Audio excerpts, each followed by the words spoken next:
Hello, this is Mrs. Gray, and welcome to this awesome video. In the video, we're reacting to another video.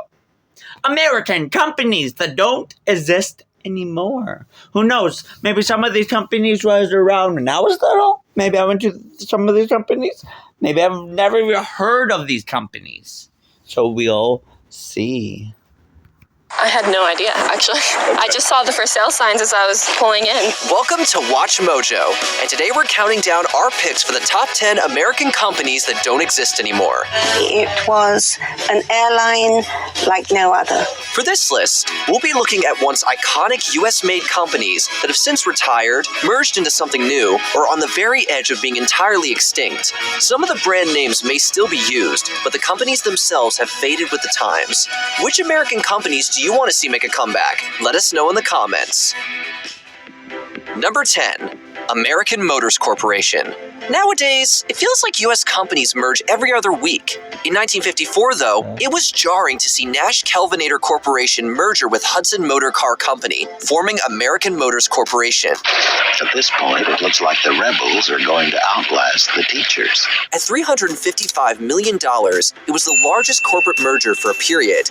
Even with that sizable amount, American Motors was still only America's fourth largest auto brand, trailing behind Ford, General Motors, and Chrysler.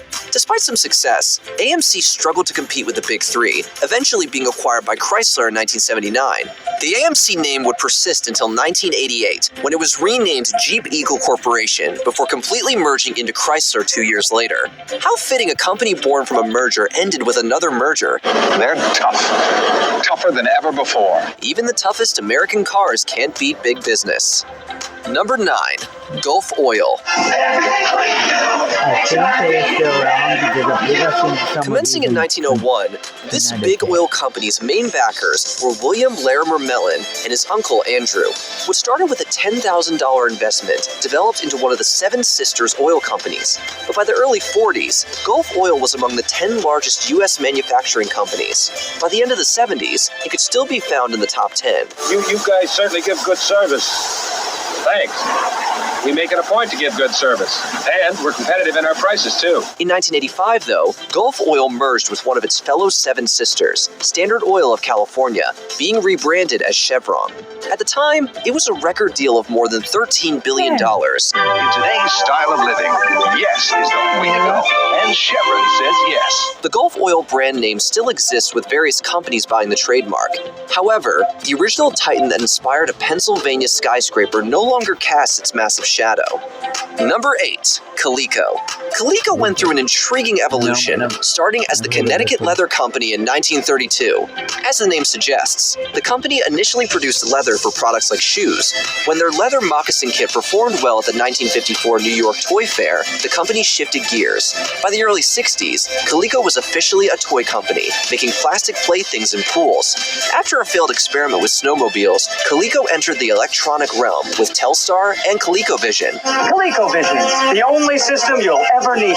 Although the video game crash came as a blow, Coleco had another life preserver, Cabbage Patch Kids. You can love and care for them like your very own. You're a pal. Following the peak of Cabbage Patch mania and the infamous Atom computer, Coleco filed for Chapter 11 bankruptcy in 1988. She's a beaut. You can't beat a Coleco. How many can I put you down for? A lot? Please say a lot. I need this. While the company itself is defunct, the brand name was resurrected in 2005. Number 7. Showbiz Pizza Palace. Speaking of video games, did you know that Nolan Bushnell, Atari's co-founder, also brought us Chuck E. Cheese? Chuck E. Cheese's is better than ever. Thank you, thank you, thank you. Despite some recent financial hiccups, this chain remains the leader in arcade-style children's pizza joints with creepy animatronics. They had a very specific competitor in the 80s, though. Businessman Robert L. Brock entered a deal with Pizza Time Theater, Chuck E.'s owner. When that fell through, Brock founded Showbiz Pizza Place using a similar model. At Showbiz, we make pizza good and we make pizza fun. Brock seemingly came out on top as Pizza Time Theater filed for bankruptcy in 1984, merging with their competitor to form Showbiz Pizza Time. However, all Showbiz locations turned into Chuck E. Cheese joints by 1992. While it's debatable who won the pizza war, the Chuck E. brand proved more enduring. Stupid ad. While it's debatable Who Won the Pizza War, the Chuck E. brand proved more enduring.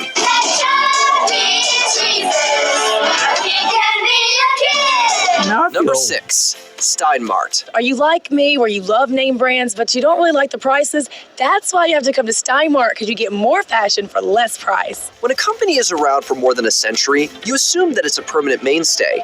Such was the case with Steinmart, which opened its first Mississippi location in 1908. The store shared the same name as its founder, Sam Stein, who immigrated from Russia. What started as a general department store evolved into a discounted clothing company when Jake Stein took the reins from his late father in 1932. Steinmart continued to grow over the decades, but the company struggled financially during the late 2010s. With stock prices plummeting, Steinmart announced plans to go private in February 2020. Yikes. The plan is to close most, if not all, of its 281 locations and stop online sales. The pandemic caused Steinmart to file for bankruptcy 6 months later, closing all stores and relaunching as Steinmart Online. To all the people that have been loyal to us, it means more to us than you could absolutely imagine. Number 5, Borders Group. Borders started as a used bookstore in Ann Arbor about 40 years ago. Expect all... Ann Arbor. Never knew that. That's literally like 2 hours away from me. About 2 hours south.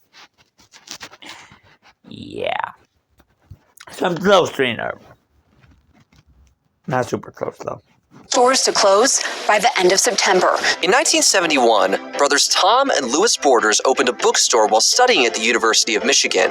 The Borders brothers expanded their business after buying out War's bookstores, which had been operating for 80 years. Ironically, War's lasted longer than Borders, which still had a respectable run of almost 40 years. Things took a turn for the worse in 2007, though, when Borders ended their deal with a little online retailer called Amazon. Borders figured that they could launch their own online store, but sales fell $1 billion over the ensuing years before finally filing for bankruptcy in 2011.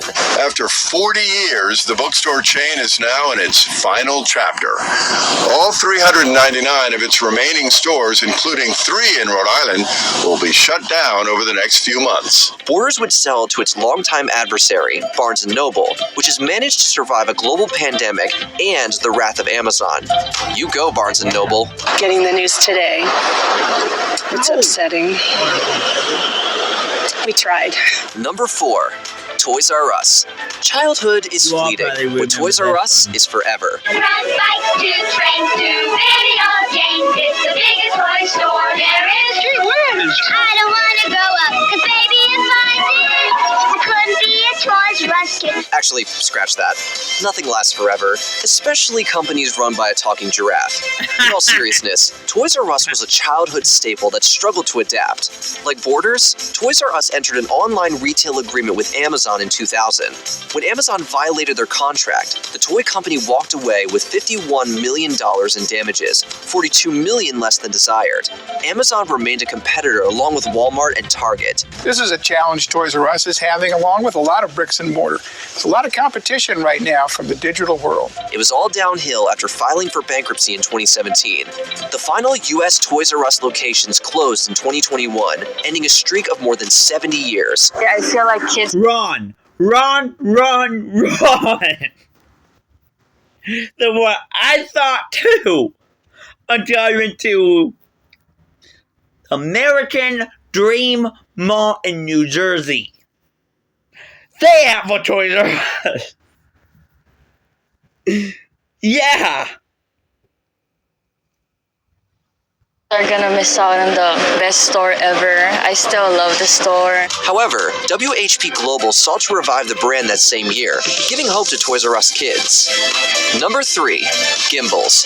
Decades before throwing Toys R Us a lifeline, Macy's defeated its longtime department store rival, Gimbals. In the vein of Coke and Pepsi or McDonald's and Burger King, Gimbals was locked in a consumer war with Macy's for much of its existence, even sparking the phrase, "Does Macy's tell Gimbals?" Opening in 1842, Gimbals predated Macy's by 16 years. See, you at Gimbel's. War was declared when the Pennsylvania store expanded to Macy's New York stomping ground in 1910.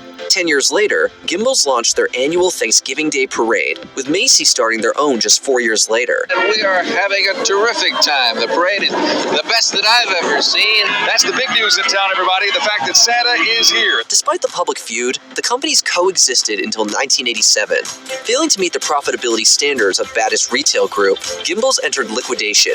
Well, I guess Macy's and Gimbel's learned to live side by side. Gimbel's is gone, Marge. Long gone. You're Gimbel's. Macy's won, but without Gimbel's, Betty had no Joan. Well, I said what I came to say. I'm going to bed. Number 2, Pan American. Say hello to a brand new world. Say hello to Pan Am. During their 2022 scheduling meltdown, many wondered if Southwest Airlines was destined to become the next Pan Am. This led to younger generations to ask, what's Pan Am? You might recognize this airline from Hook, which came out only a week after this American Airlines ceased operation. First taking off in 1927, Pan Am came to be synonymous with luxury and international air travel. It was second to none. I didn't think you'd even see it in some of the finest restaurants. Pan Am turned flying into an event, but the expenditures required to meet those high standards could only be sustained for so long. Following a series of financial woes, the Gulf War provided the final nail in the cabin, with fuel prices rising and fewer people traveling. Unfortunately, we simply did not have the financial strength to absorb the enormously adverse impact of these external events. At the time of declaring bankruptcy, Pan Am had the second most recognized trademark globally. Pan American Airways went bankrupt and they shut down services. It broke people's hearts. Before we continue, be sure to subscribe to our channel and ring the bell to get notified about our latest videos. You have the option to be notified for occasional videos or all of them. If you're on your phone, make sure you go into your settings and switch on notifications. What's number 1? Number 1, Blockbuster. We're not sure what's more surreal, that video stores are essentially extinct, or that people under the age of 10 probably won't even recognize one. Fast checkout, 24-hour quick drop return, open late every night. Well, the perfect video store Welcome to Blockbuster Video. is popping up all over the country. There's one near you. Before streaming provided a limitless gateway to entertainment, you had to drive to a video rental shop like Blockbuster or Hollywood Video to select the flick you wanted, assuming they even had it in stock. Oh, plus they have all kinds of video games for the kids. It was a lot more fun than it sounds, but even the most nostalgic Blockbuster patron can understand why such a business couldn't compete with the rise of streaming. 2010 marked the beginning of the end, and by the decade's conclusion, only one privately owned Blockbuster remained. Its various partnerships folded, and stores worldwide were rapidly plunged into administration. We're closing early. Its 9,000-strong chain had been reduced to one single franchise in Bend, Oregon. It even inspired a Netflix sitcom, which got canceled after one season. That's twice that Netflix killed Blockbuster. No one has anything to worry about. Okay. Well, that would be it for this video. If you guys liked it, give it a big thumbs up. Don't forget to share and subscribe because we are so close to 1,000 subscribers. They 60 away. Sorry. It's just very emotional to me that I'm so close to 1,000 subscribers, and hopefully I can get my dreams soon. Yay! It is that a bit. Goodbye!